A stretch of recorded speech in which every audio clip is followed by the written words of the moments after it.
She lifted her cup of coffee to her lips repeatedly that afternoon. The beautiful woman tried to fend off the drowsiness that had crept in and taken hold of her relying on the strong caffeine to snap herself awake. Last night, Pure had spent hours on the balcony of her apartment, staring into the darkness of the night sky, lost in thought. She had sipped beer from a can alone until the early hours of the next day. That indulgence had left the studio owner sitting in her office now, stifling yawns and feeling the weight of her sleepless night.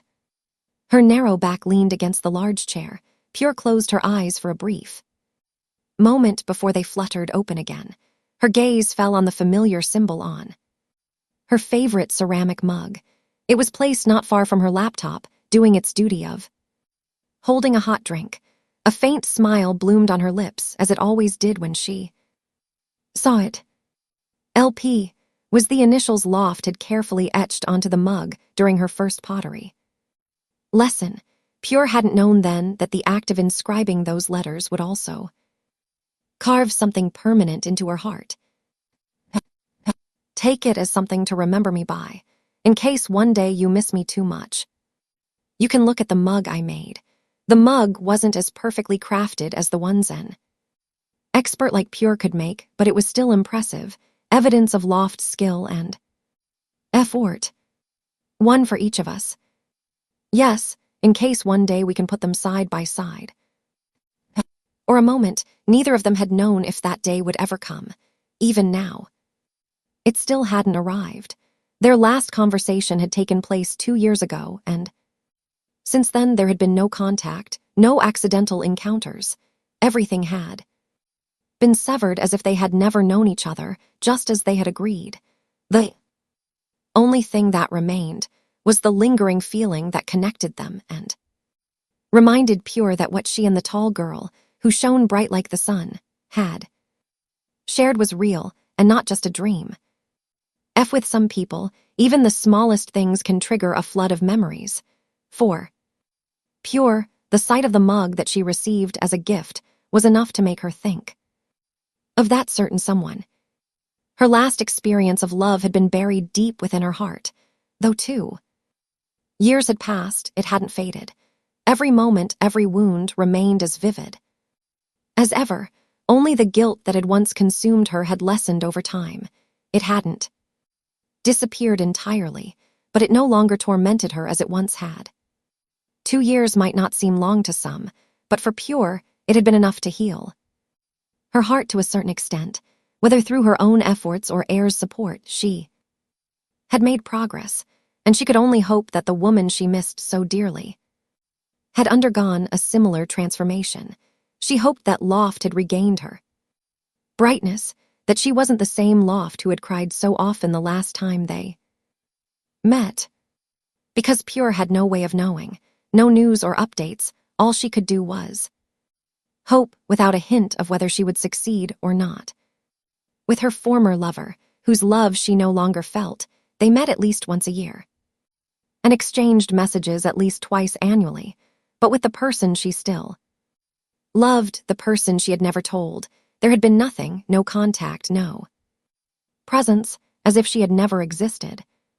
Pure loved Loft but had never said it. Back then, the guilt had been too overwhelming for her to voice her feelings.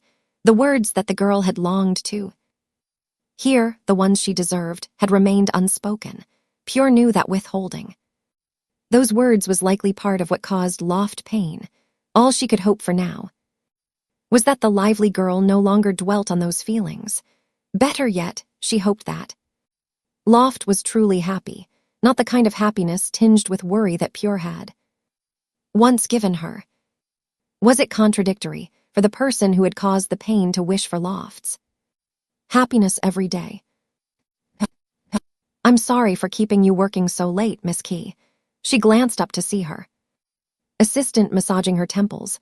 Every time she saw Key do that, Loft felt a pang of guilt.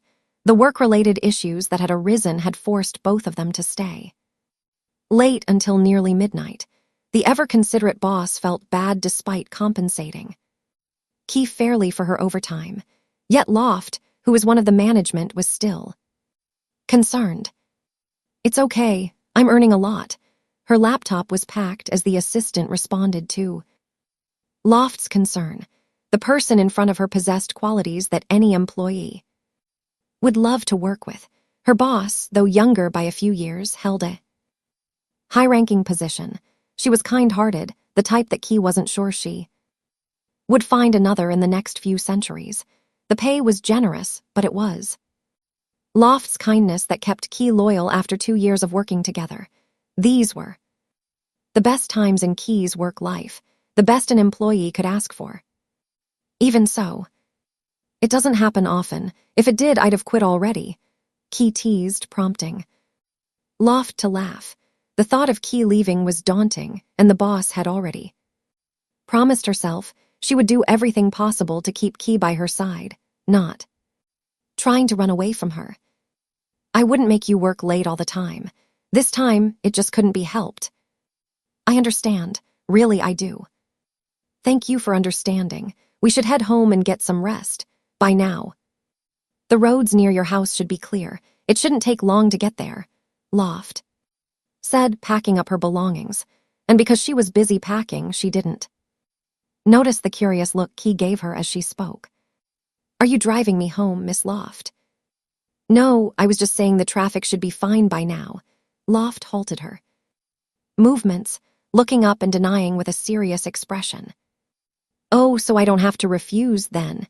She wasn't expecting her boss to send her of. If the other woman initiated so, she was ready to deny it in an instant. But when the tall woman denied with such a serious expression, the assistant was unsure how to respond to her boss's teasing. "You're going to refuse? The SkyTrain station is just around the corner." "But it's late already." "So, are you driving me home or not?" "I am. Don't refuse. I'm dropping you off right at your doorstep," the teasing girl eventually admitted. She intended to send her assistant home as she flashed an adorable smile. Key relented, knowing there was no arguing with Loft when she was in this mood, let alone driving her home if Loft were to ask her to keep working until 3 in the morning. Key thought she would probably agree without hesitation. "All right, thank you." The boss and assistant left the office at 11:30. Loft's expensive car sped through the quiet streets, reaching Key's brightly lit home in no time. Loft peered out the window, wondering why the lights were still on so late. If it were her parents, they would have gone to bed at 9 p.m. and would probably be enjoying their sweet dreams by now. "Should I go greet your parents?" "Go home and get some rest. You've still got a drive ahead of you, Miss Loft." "Okay, see you tomorrow. Come in late if you want, it's fine. Your boss permits it." "Thank you, and thanks for the ride." "Good night, assistant." "Good night, boss." Once she had dropped her assistant of, the tall girl drove away, heading home as she initially intended. But before she did, she turned on the radio to fill the silence. But the song that began to play stopped her in her tracks. Music has a way of evoking memories, of transporting you back to a specific moment in time. It could be a song you listened to often, one you shared with Somyeon special, or one that someone had given you. For Loft, this song was tied to the gorgeous older woman, whom she had lost but could never forget. The person who was lost in thoughts shook her head, chastising herself for letting such a small trigger send her thoughts spiraling, but a smile slowly spread across her face as she remembered the time Pure had shared one of her earbuds with her. While this song played, from that moment on, the song that the gorgeous older woman played for her had become Pure's. Every time she heard it, she couldn't help but picture Pure's stunning face, her sweet smile, her soft voice, and her faint scent. Thinking about the woman she loved with all her heart, she no longer hurt as much as she once had, but there was still a lingering sadness, a wistful ache for the love that had never found its happy ending. She smiled when the woman sometimes appeared in her memories, sighed when she sometimes felt regrets for the good times they shared, and cried when the sorrow sometimes came back to corrode her. In her most sensitive days, 2 years had passed, 2 years of ups and downs, of not living her best life but not her worst either, and through it all she still missed the owner of her heart relentlessly. These past 2 years, Loft had visited places they had once been together, hopping for a chance encounter, but that had never happened, though she wasn't expecting much. She couldn't help but feel dejected when she couldn't catch even the woman's shadow. Fate had never brought them together, regardless of where they were on the planet. The only places where their paths might cross were P. Art Studio or Pure's home, places Loft would never go. She wanted their meeting to feel accidental, not forced, and so she kept hopping, even in the face of disappointment. Tonight, she found herself at one of their old haunts, a place filled with memories of the two of them. We can't drink at the bar, but we can have midnight porridge. Just here for the porridge. Drinking before an important day would not be the best decision. Loft knew that going against her own rule would bring her no good, but because she wanted to do something she hadn't been doing lately, thus used midnight cravings to justify her visit. I invited you out for a drink, not to eat late-night rice porridge. That was what the gorgeous older woman said to Loft the first time they came. Here, about we eat something after we drink. Drink first, then we can decide. That night, they had gone straight home after the bar, skipping the meal. Would it be so wrong for Loft to still want to share those moments with Pure, to have a drink with her, to grab a late-night meal together? Why hadn't fate given her even that small chance?